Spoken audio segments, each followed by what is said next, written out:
បាទសួស្តីបងប្អូនថ្នាក់ទី12ថ្ងៃនេះគ្រូមានលំហាត់មួយអានេះចេញប្រឡងគ្រូអនុវិទ្យាល័យឆ្នាំ2024គួយ CM ហាត់ទី64ឲ្យរកសមីការ elip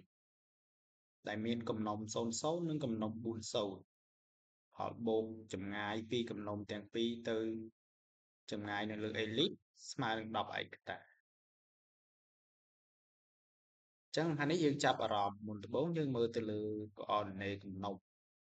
យើងឃើញថាកំណុំរបស់វាមានការប្រែប្រួលនៅខាងអាប់ស៊ីសមិនអញ្ចឹងកាលណាវាប្រែប្រួលខាងអាប់ស៊ីសបានន័យថាអាថូមរបស់ elip ហ្នឹងគឺនៅលើអាប់ស៊ីសហើយបានន័យថាវាស្របនឹងអាប់ស៊ីសនៅសមត្ថកម្មមួយទៀតគេថាផលបូកចម្ងាយពីកំណុំទាំងពីរទៅចម្ងាយនៅលើ elip ហ្នឹងស្មើនឹង10ឯកតា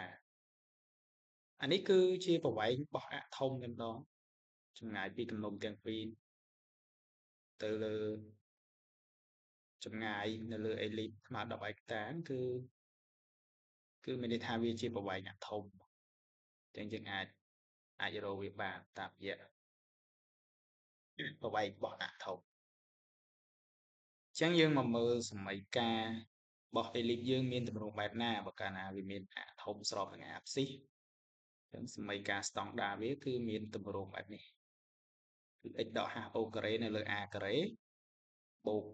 y ដក k o ការ៉េនៅលើ b ការ៉េស្មើ1អញ្ចឹងយើងចង់ចាំថា a គឺវាធំជាង b ចំណិចអញ្ចឹងកាលណាអាធំយើងស្របអាអីអាយើងនៅក្រោមនឹងដែរអញ្ចឹងអាធំយើងស្របអាអាប់ស៊ីសអញ្ចឹងអានៅក្រោម x ហើយបើសិនជាអាធំស្របនឹងអា ordinate អាយើងនៅខាងក្រោម y វិញអញ្ចឹងទីចំណាំរបស់ខ្ញុំគឺបែបនេះអូខេឥឡូវយើងបានសមីការទម្រង់ស្តង់ដាមួយហើយយើងត្រូវការរក h រក k a ហើយនឹង b a ការ៉េ b ការ៉េឥឡូវយើងទៅរកទាំងអស់នេះជាសមត្ថកម្មកំណុំយើង00និង40អញ្ចឹងកាលណាវា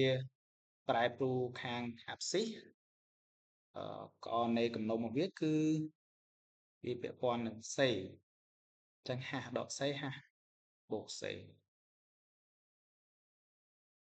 ហើយយើងផ្ទឹមវាទៅអា SR នេះផ្ទឹមជាមួយកំណុំ00នេះមកហើយដល់ពេល header ផ្ទឹមជាមួយនឹង40នេះមកយើងទាញរក HK ហើយនឹង C បានអូខេអញ្ចឹងខ្ញុំទាញបានថាការស្មើ0ដោយសារតែកំណុំទាំងពីរវាត្រង់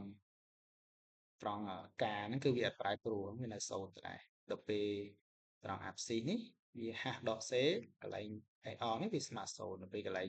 header h បូក c នេះផ្ទឹមគ្នាជាមួយ header គឺបាន h បូក c ស្មើ4អញ្ចឹងយើងបូកបំបត្តិទៅយកបូកបំបត្តិ c ទៅវាបាន2h ស្មើ4ហើយទាញរក h ទៅបាន h ស្មើ2ហើយយើងយកមកជំនួសឡើងអាណាមួយក៏បានដែរនេះ h ដក c ហើយនឹង h បូក c នឹងជំនួសទៅទាញបាន c ស្មើ2ដែរឥឡូវយើងស្គាល់ h k ហើយនឹង c ហើយឥឡូវយើងចាំបាច់ត្រូវរក a ហើយ b ទៀតយើងអាចរក a បានតាមរយៈគេប្រាប់ផលបូកចម្ងាយពីកំណុំទៅលើ elip មក10ឯកតានេះអាហ្នឹងបានន័យថាវាជាប្រវែងរបស់អាធំចឹងប្រវែងរបស់អាធំវាពាក់ព័ន្ធនឹង a ដោយសារ a វាស្ថិតនៅលើអាធំអញ្ចឹងប្រវែងរបស់អាធំគឺស្មើនឹង 2a អញ្ចឹងយើងអាចសរសេរបានថា 2a ស្មើ10យើងទាញរក a មកតមក a ស្មើ10ចែក2បាន5តបស្គាល់ a ហើយយើងត្រូវការរក b ទៀតប៉ុន្តែនេះខ្ញុំរក b ការ៉េតែម្ដងដោយសាររូបមន្តដើមរបស់វាគឺ a ការ៉េស្មើ b ការ៉េបូក c ការ៉េដល់ពេលយើងចង់ទាញរក b ការ៉េគឺស្មើ a ការ៉េដក c ការ៉េយើងចំណុចតម្លៃ a ហើយនឹង c ចូលមកដកវាមកបានសល់ b ការ៉េស្មើ21អញ្ចឹងយើងស្គាល់អស់ហើយណាស្គាល់ h ការស្គាល់ a ការ៉េនិងស្គាល់ b ការ៉េអញ្ចឹងយើងអាចទៅជំនួសក្នុងសមីការស្តង់ដាយើងបាញ់មិនបានអញ្ចឹងយើងបានមកប៉ុណ្ណេះសមីការយើងដោយសារការស្មើ0អញ្ចឹងខ្ញុំអត់សរសេរថា y ដក0នេះខ្ញុំសរសេរ y ទឹកការ៉េតែម្ដង ហាស់យើងស្មើ2អញ្ចឹង x ដកហាស់គឺ x ដក2អញ្ចឹងដូចនេះសមីការស្តង់ដារអេលីបយើងគឺមានប៉ុណ្ណឹងបាទហើយខ្ញុំក៏មានវគ្គបង្រៀនសិក្សាថ្មីត្រៀមប្រឡងគ្រូអនុធម្មនិងមត្តេយ្យបើបងប្អូនចង់រៀនអាចឆាតមតិលើក្រាបគ្រូបានបាទសូមអរគុណ